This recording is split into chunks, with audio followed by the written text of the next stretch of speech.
which I did successfully. Get a black in to do it.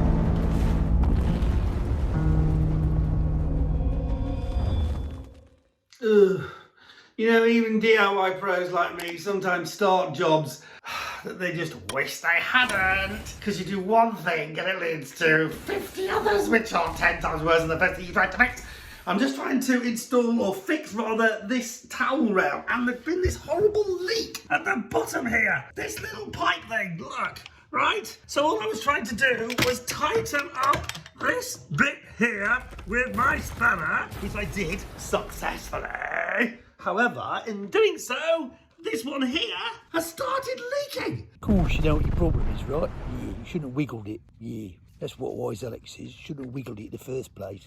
Have you thought that bit was complicated? Look at this bit! You got this bit, which is connected to that bit, which is connected to this bit, which is connected to that bit, which is connected to that bit. And guess which parts of them actually move? All of them! Cause more problems than it's worth.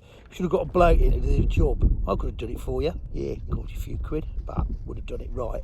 Wouldn't have wiggled it. That's what Wise Alex says anyway.